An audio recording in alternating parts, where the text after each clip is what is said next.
예, 은혜를 감사합니다. 새로운 또 날을 주시고 그 날의 시작을 주님 앞에 엎드려서 오늘 하루도 주님의 은혜, 또 주님의 인도하심, 또 주님의 때를 따라 도우심을 주께 간구합니다. 아무리 살펴보고 돌아보아도 우리에게는 아무런 소망이 없습니다. 늙어가고 또 병들어가고 죽어가고 이것이 우리의 모습일 뿐인데 오직 주님이 우리에게 주신 그 약속, 영원한 생명에 대한 약속, 또 구원에 대한 약속, 또 주의 일에 동참한 자들에게 주신 그 영원한 상급에 대한 약속만이 우리의 소망임을 고백합니다. 주여, 우리의 마음이 잠시 있다가 또 떠날 이 세상에 우리의 모든 마음을 뺏기고 우리의 모든 인생을 이 땅을 위하여 살다가 떠나버리는 수없는 인생들 봅니다.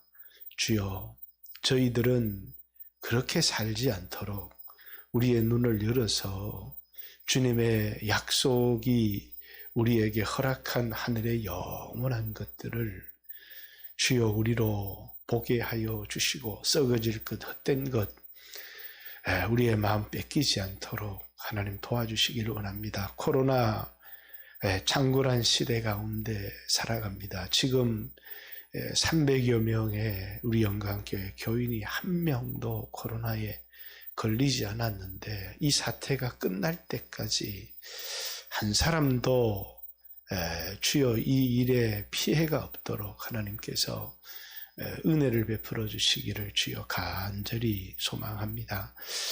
우리 성도들뿐만 아니라 성도들의 가정, 또 아이들, 또 직장, 건강, 기업 하나님께서 지켜주시고 우리가 가진 이 모든 것들이 하나님의 그 나라의 영광을 위해서 주의 이름을 영화롭게 하는 일에 쓰임을 받을 수 있도록 하나님 축복하여 주옵소서. 예수님 이름으로 기도 올리옵나이다. 아멘. 하나님 말씀은 누가복음 5장입니다.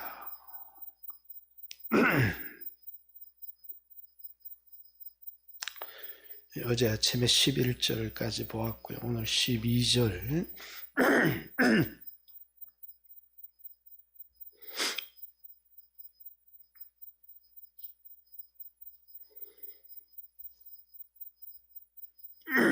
26절까지입니다.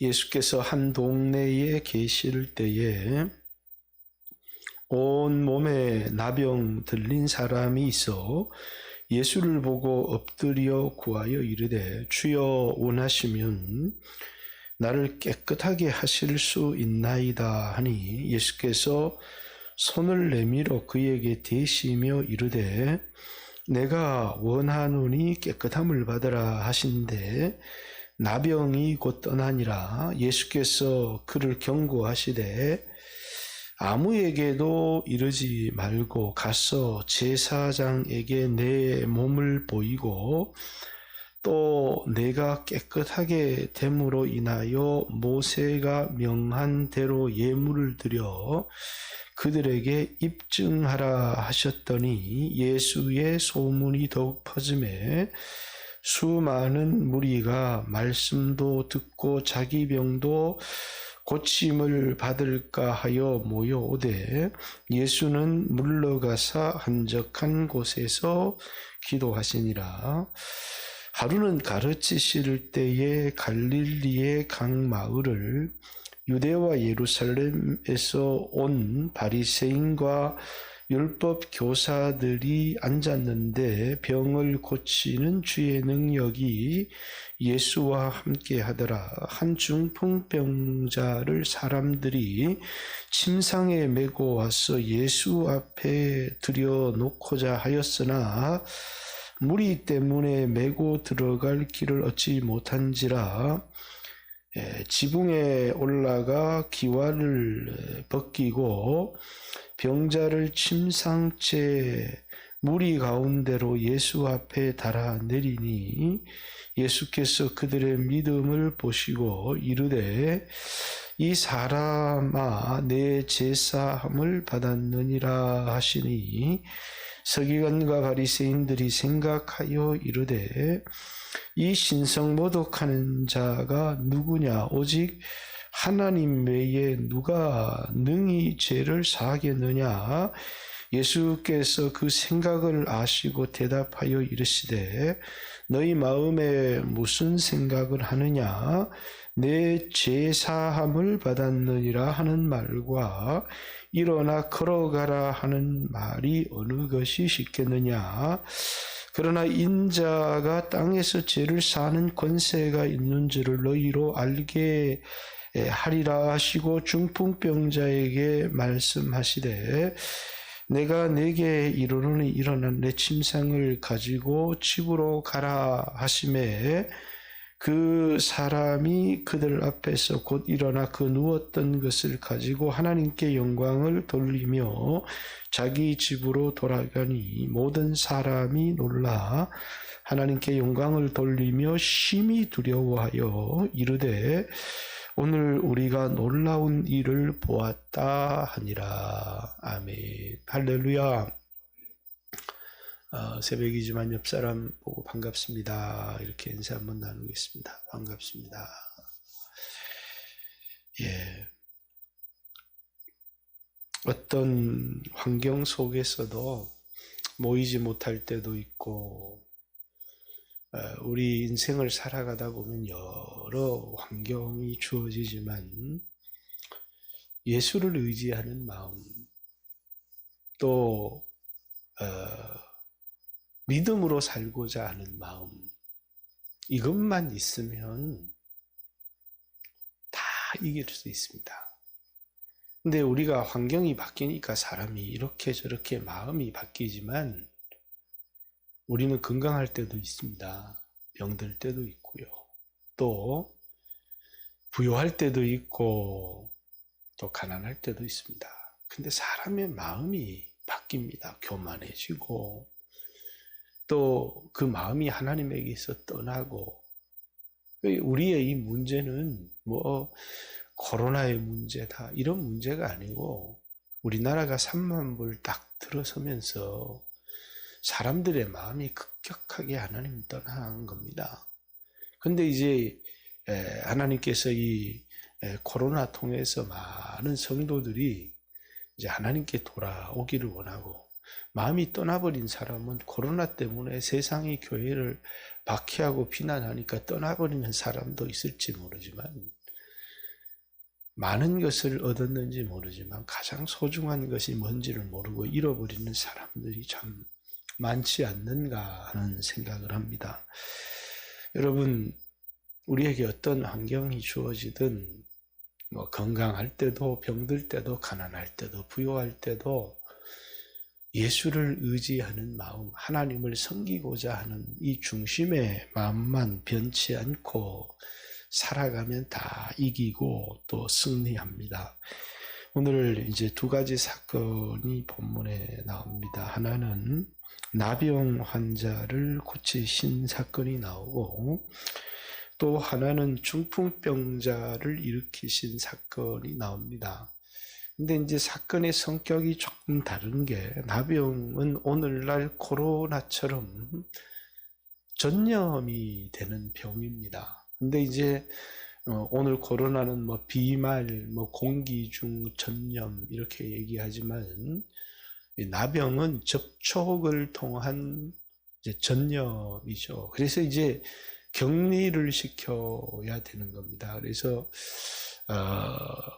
이 코로나를 신학적으로 이제 연구하는 사람들도, 어떤 사람들은 비대면 해도 된다 이렇게 얘기하는 사람들이 전부 다 이 구약의 나병 환자들을 격리시켜서 예배를 나오게 하지 못했던 것에 모든 근거를 두죠. 이제 나병은 전염이 되는, 물론 이제 요즘은 음성도 있고 또 양성도 있고 이러지만, 그래서 전염되는 병은 저 소록도 같은데 격리시키고, 또 전염성이 없는 나병은 오늘 뭐 우리 중에서 섞여서 살기도 하고, 또 요즘은 이 한센병이라고 하는 이 병은 너무나 쉽게 치료될 수 있어서 약으로 이렇게 치료하며 살아가지만, 그래서 우리가 마산 가까운 함안 이런 데 가도 나병 환자촌들이 많이 있습니다.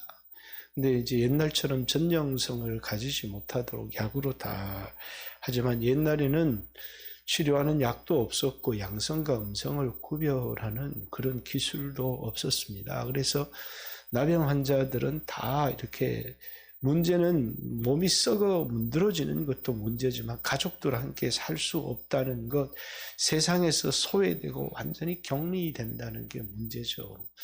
그런데 이 나병 환자가 이제 오늘날 우리로 얘기하면 이제 전혀 소망이 없는 사람입니다. 그런데 예수님 앞에 나왔다는 거예요. 이게 너무너무 중요한 겁니다. 아무리 소망이 없는 사람도 예수님 앞에 나가면 그때부터 소망이 생깁니다. 왜냐하면 우리의 썩어 들어가는 몸이나 우리의 가난한 삶이 소망이 없는 것이 아니라 예수 없는 게 소망이 없는 거거든요. 예수님 앞에 나와서 원하시면 이렇게 저를 깨끗게 하실 수 있습니다. 이렇게 얘기를 하는 겁니다. 그러니까 예수님이 내가 원하노니 깨끗함을 받으라. 근데 문제는 예수님이 그 나병 환자에게 손을 대시며 이렇게 말씀하시는 겁니다. 손을 댄다는 건 일치를 의미하는 것이고, 예수님께서 그 병을 담당하시는 것을 의미하는 겁니다. 나병 환자에게는 나병 환자가 저 멀리서부터 자신이 나병이라고 외쳐야 되고, 그래서 사람들에게 가까이 나오지 못하는 전염성을 가진 병인데, 예수님께서 손을 대시며 이렇게 그걸 담당하시는 겁니다. 원하노니 깨끗함을 받으라. 이렇게.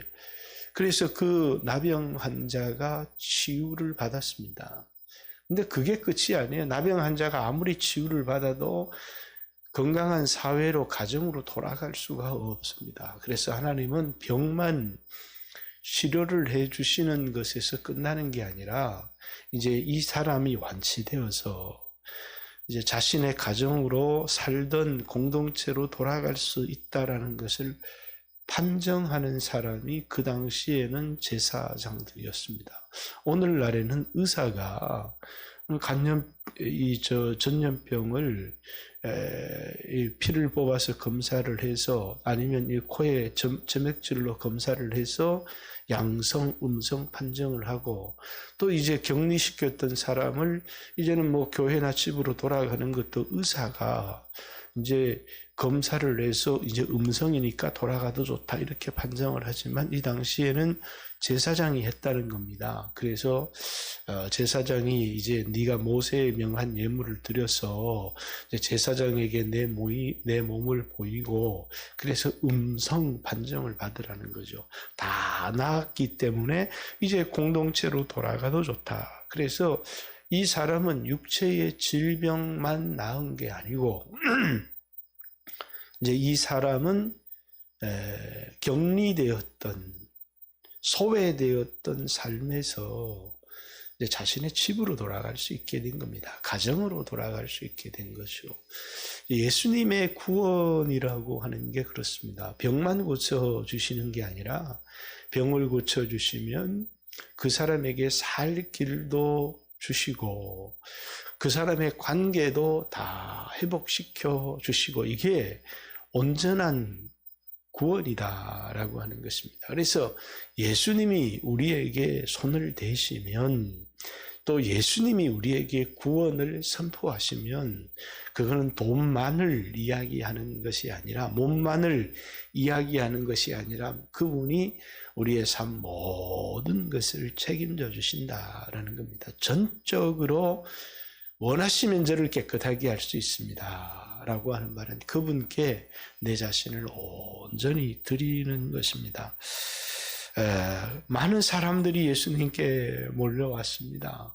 자신의 병을 고침받기 위해서죠. 그런데 예수님께서는 한적한 곳에서 기도하시더라. 이렇게 예수님의 삶 중에서 조용히 아버지 앞에 기도하는 삶이 참 중요했다는 겁니다.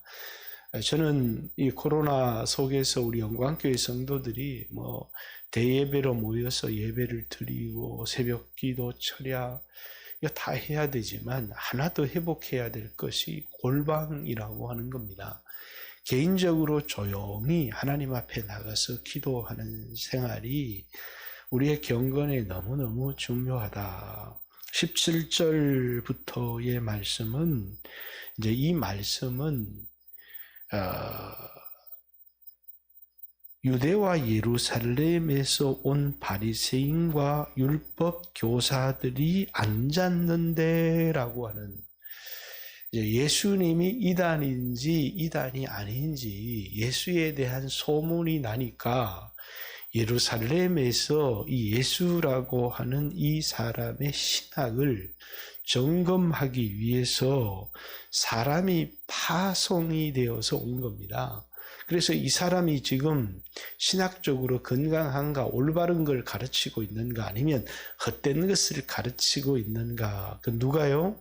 그 이단 감별사가 예루살렘에서부터 내려와서 예수님이 가르치시는 것을 듣고 행하시는 것을 살피기 위하여 왔고, 예수님도 그 사실을 너무나 잘 알고 있습니다. 그래서 이제 이런 예수님의 가르침 속에 이런 사람들이 와서 이제 예수님의 설교를 듣고 있는데, 그래서 이렇게 잘못된 설교 한마디만 해봐라, 이렇게 이제 예수님을 노리고 있는 그런 상황입니다. 그런 상황 가운데 어떤 사람들이 이제 한 중풍병자를 메고 이제 예수께 드려놓고자 하지만 무리가 너무 사람들이 많기 때문에 메어 들어갈 수 없어서 지붕에 올라가 기와를 벗기고, 이렇게 얘기합니다. 의역이죠. 지붕에 올라가 기와를 벗기고, 유대에 무슨 우리나라처럼 기와 같은 문화가 있어서 기와를 벗기겠습니까? 그 나라는 그냥 갈대입니다. 갈대. 그런데 우리 성경에 기와를 벗겨냈을 거다. 이제 우리식으로 이제 해석을 한 거죠. 그 나라에 기와가 없습니다. 원문에도 기와를 벗기고 이런 거는 존재하지 않습니다. 그냥 우리 지프로 된 것처럼 이제 호수에서 나는 그런 갈대 같은 것으로 지붕을 이렇게 이어 놓은 건데, 그걸 벗겨내고 이제 침상째 중풍병자를 달아내리는 겁니다. 근데 주님이 그들의 믿음을 보시고, 이제 성경에 따라서 중풍병자의 믿음 이렇게 말한 것도 있고, 중풍병자를 메고 나온 사람들의 믿음, 그 믿음이라고 하는 게 뭐냐면, 우리는 예수님 앞에 나가는데 이래서 못 나갑니다. 저래서 못 나갑니다. 예수님 앞에 나가지 못하는 핑계들이 많다는 겁니다. 왜? 이 사람을 메고 갔는데 예수님 앞에 나갈 수 없도록 사람들이 비켜주지 않는다든가, 예수님 앞에 나가는 데는 수없는 장애가 있습니다. 예배를 드리는데도 수없는 장애가 있고, 그런데 지붕을 뜯어내서라도 예수님 앞에 나가더라는 겁니다. 그것을 보시고 예수님이 뭡니까? 그렇게 예수님 앞에 나올 수 없는 그런 상황이 있음에도 그 상황을 극복하고 예수님 앞에 나오는 거예요. 그러니까 사람들이 나는 이래서 예배를 못 드립니다. 난 이래서 봉사를 못 합니다. 나는 그런 이유들이 너무 많아요. 그런데 믿음이라고 하는 것은 그런 이유를 인스파이드 오고 불구하고라는 겁니다. 사람들이 예수님 앞에 나갈 수 없은 인산인해만큼임에도 불구하고, 그러니까 아무리 사람을 밀치고 이래도 예수님 앞에 나갈 수 없는 겁니다. 그러니까 아이고 사람들이 비켜주지도 않고 돌아가자 이럴 수 있는데, 그럼에도 불구하고 예수님이 설교하는데 지붕을 뜯어내서라도 줄을 달아서 사람을 내리는 겁니다. 그것을 봤을 때 예수님이 무례하다, 이렇게 말씀하시는 것이 아니라 그들의 믿음을 보셨다. 이렇게 얘기를 하는 거죠. 멀리 있다고 예배를 못 나오고, 몸이 약하다고 예배를 못 나오고, 돈을 벌어야 된다고 예배를 못 나오고, 사람들은 사람이 기분 나쁘다고 못 나오고, 사람들은 수없는 예수님 앞에 예배를 드리지 못할 이유들이 있습니다. 근데 믿음은요, 그냥 예수 앞에 나가는 것 외에 내게 살 길이 없다. 이 믿음이 있으면 우리에겐 핑계라고 하는 건 아무것도 없습니다. 그런데 수없는 사람들이 뭐냐면 핑계를 대거든요. 근데 주님이 그 핑계를 듣는 순간 너는 여기까지다. 왜냐하면 핑계라고 하는 것은 예수만이 내 생명입니다 라는 고백이 나 예수 없어서 살 수 있다. 이런 것과 같은 거거든요. 신앙은요, 예배를 드리는 건요, 하나님을 섬기는 건, 봉사하는 것은 핑계를 자꾸 대면 안 됩니다. 하면서 주님, 제 상황이 이렇습니다. 이럼에도 불구하고 예수님을 섬기는 것이 내가 사는 이유이기 때문에, 예배를 드리는 것이 내 존재 목적이기 때문에 모든 희생을 감수하고 나왔습니다. 이렇게 할 때 주님이 그 믿음을 보시고 이렇게 얘기를 하는 겁니다. 그리고 이제 예수님의 신학 설교가 문제가 된 게 이제 내 제사함을 받았느니라 라고 하는 이 말이죠. 죄는 누가 사하느냐? 하나님이 죄를 사하는 거고, 하나님 앞에 제사함을 받으려고 하면 이제 성전에 제사장에게 깨끗한 제물, 이 세 가지의 충족 요건을 가지고 있는 겁니다. 예루살렘에 있는 성전에 가야 합니다. 또 자신의 죄를 제사장에게 고백하고 깨끗한 제물을 가져갈 때 제사장이 그 사람의 죄를 깨끗한 제물에 전가하고 그걸 죽여 피를 흘려서 그 피를 가지고 하나님 앞에 나가서 그 사람의 죄를 사는 시스템이 있는 거죠. 그런데 갑자기 예수님께서 내 제사함 받았느니라 이렇게 얘기를 하니까 충격을 받는 겁니다. 왜? 성전을 부인해버리는 거고 제사를 부인해버리는 것이고 깨끗한 양과 염소의 피를 부정해버리는 거거든요. 근데 이 속에 예수님의 뭐가 들어있느냐면 예수님은 자신이 성전이고, 그래서 이 성전을 헐어버려라 이렇게 말하는 거고, 깨끗한 양의 피보다 예수 그리스도의 보혈의 피, 그건 다 예수님의 피에 대한 그림자에 불과했거든요. 그리고 그 당시에 제사장들은 멜기세덱의 반차를 쫓는 예수님의 제사장직에 대한 모형에 불과했다는 거예요. 실상이 왔기 때문에 모형은 다 폐하라는 그런 뜻이거든요. 그런데 그 당시에 사람들이 깜짝 놀란 겁니다. 저가 니기의 죄를 사하는가. 그래서 예수님을 향하여 그들이 뭐라고 얘기를 하느냐면 신성모독하는 자가 누구냐? 오직 하나님 외에 누가 능히 죄를 사하겠느냐? 그래서 예수님의 제목을 신성모독 이렇게 붙이는 것이죠. 그러나 참 제사장이 예수님이시죠. 예루살렘에 있는 레위 지파의 제사장들은 그냥 예수님의 제사장직의 그림자일 뿐이고, 참 제물이 자신의 몸으로 단번에 제사를 드렸죠. 피를 흘려서. 예수님의 몸이 참 제물이고, 그리고 예수님 몸이 성전인 겁니다. 그래서 헐어버려라 이렇게 말했듯이 내 제사함 받았느니라 이렇게 선언하는데, 하나님 한 분 외에 누가 죄를 사하겠느냐 이렇게 말하는 겁니다. 예수님께서 내가 너희에게 이것을 알게 하고자 한다. 그게 뭐냐면 인자에게 죄를 사하는 권세가 내게 있는 줄 너희에게 알고자 한다.